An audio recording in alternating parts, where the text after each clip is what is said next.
Good morning, I'm Father Kevin and you're very welcome. Today I'd like to just share some very simple thoughts on growing close to Christ. In the very last verse of St. Matthew's Gospel, Jesus says, "Remember, I am with you always, yes, to the end of time." And that is Christ's promise to us. In the deepest sense possible, we're not alone. He is always there with us in every experience we have, every situation we meet, every moment of our lives. He is there with us.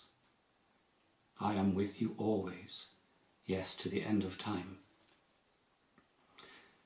And he invites us into relationship with him, to live our lives with him.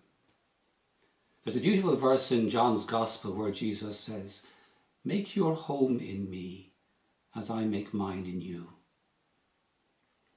He has already made his home in us, and he invites us to find our home in him. I remember once being at a dinner where one of the guests was religious who had a lot of travelling to do. At a certain point in the meal, one of the guests unexpectedly asked, "Do you not get lonely, constantly travelling from one place to the other?" The response was immediate, natural. "But why would I be lonely? I am not alone. Make your home in me as I make mine in you."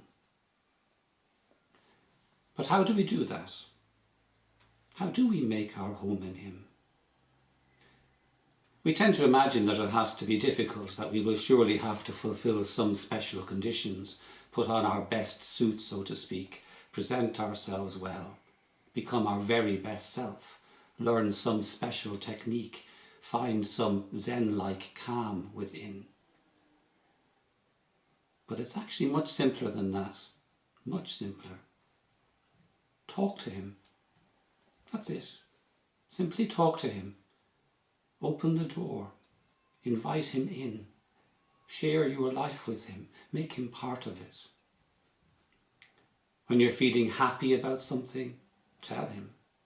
When you're struggling with anger, tell him about it, why you're angry, who you're angry with. Let him be part of it. Share it with him. If you're joyful over something, frustrated or afraid or worried, share it with him.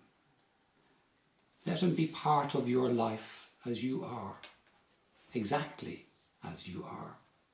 Share with him how you feel, what you think, what you hope for, what you fear, what you long for, what you love.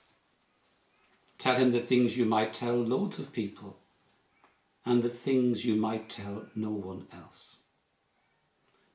Open wide the door of your life and your heart as it is to him. Without fear, without pretense, without hiding. That is prayer. Because he wants to be part of your life exactly as you are.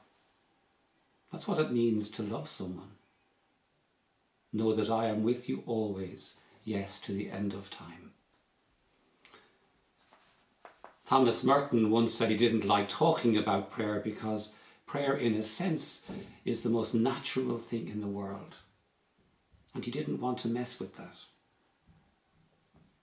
So be yourself, not as you think you should be. Every person is unique and every relationship is unique. Look around at all the relationships you know, all incredibly different, each with their own way of being close. There are as many ways of relating as there are people. And you relate in your own unique way. And that's as true of your relationship with Christ as any other relationship. In fact, even more so. St. Teresa of Avila once said that God is the partner of your most intimate conversations. Prayer is the place actually where you can be most yourself. So as someone very wisely said, pray as you can, not as you can't. Get to know him as you. Pray in a way which is natural to you. Another temptation is to think that really knowing Christ is only for contemplatives, people with lots of time who've chosen a particular vocation. But there are many vocations. There's many different ways of knowing Christ. As St. Francis de Sales very wisely points out, it would not be good or right for the parent or the doctor or builder or whoever to want to be a contemplative, spending hours every day in prayer. In fact, the world needs him or her to know their craft and make their contribution. Each and every one is called to find a way of being with Christ that fits their particular path in life. One woman I know in particular comes to mind. She is incredibly active and engaged, full of enthusiasm and love and care for others. I'm not sure she found too much quiet space, but she certainly knew Christ, and she radiated his presence to everyone she met. It's ultimately about a relationship of love, lived in numberless different ways, as many as there are people. What matters is to open your life and your heart to him, to allow him to make a difference in your life, to be present. If there is a rule for prayer, it is the one given by Evagrius, and it's very simple. He says, God gives the gift of prayer to those who pray. Or as St. Isaac of Nineveh would put it, comfort and ease with him are born of frequent conversation with him. Spend time with him. Prayer doesn't have to be long or complicated. In fact, in the early desert tradition, often the advice was to keep prayer short and pure. It reminds me of one of my classmates in seminary who, whenever we were going out, would always just pop in to say hello to Christ in the sanctuary before he went out. For each of us, the language we use, the type of relationship we develop, will be an expression of who we are and the particular way our prayer grows. Some people find using physical gestures and postures is a very natural part of their prayer. Others, a particular place in the house, a particular time of day, an icon and candle, a walk outside, nature, the stars at night, music, a book of reflections. I know people who pray best when they're jogging, or ironing, or cooking, and so on. For each person it is different and often quite unique, but that's how it should be. It's fundamentally about choosing not to be alone, to let another in, really let them in, and then everything is possible. Behold, I stand at the door and knock, says Christ.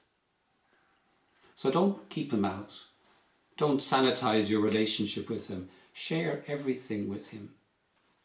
The most precious thing that you have to offer God is that sharing of your life. Yes, he knows everything. Yes, he made you. Yes, your life comes from him every moment. But only you can choose to let him in, to open your life to him.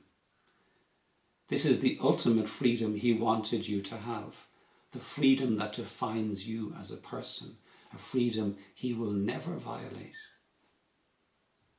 So the most precious gift you can give him is to choose to share your life, all of it. And it is as you share your life in all of its ups and downs that your relationship with Christ will become richer and deeper over time. And it begins to dawn on you gradually over time that he's always been there from the first moment of your life, and he will always be there. He is your true life and your true home. You thought you were seeking him, but you discover that all along he was drawing you to himself. And as time passes, you grow into each other, and your relationship with him will change as you allow him to be at work in your life. Every significant relationship demands faithfulness and commitment, demands the generosity to make space for the other person. Every relationship needs time and space to grow, to deepen and become richer. And this is the sort of relationship we're being offered to have with Christ, where you slowly grow into each other, come to belong to each other. That's his invitation. Make your home in me, as I make mine in you. Just 3 brief final thoughts. The first is about trust. No relationship can grow or thrive without trust. He is with us and he is faithful, but we need to trust him for the relationship to grow. The Book of Wisdom gives some very good advice. It says, "Seek the Lord in simplicity of heart, since he is to be found by those who do not put him to the test. He shows himself to those who do not distrust him." So trust him, because trust allows him to act in your life. The second thing is this. Christ promised us in Luke's Gospel that if we ask him, he will give us the gift of the Holy Spirit. Now that Spirit is a spirit of love, joy and peace.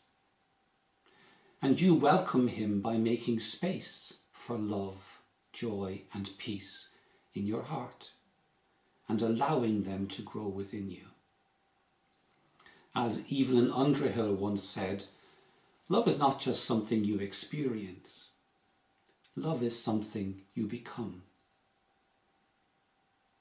So make space for him. Invite him in as love, joy and peace. And also follow the nudges he will send you. Be responsive to them, and he will lead you and fill you. The third and last thought is very simple. It's this. If you are willing, you will receive. This again is his promise in the Gospel of Luke. Ask and you will receive. Seek and you will find. Knock and the door will be opened to you.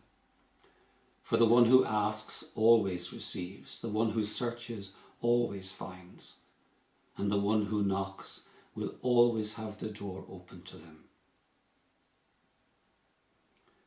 So just some suggestions for today. You might like to reflect on whether you carry any images of God with you that are unhelpful.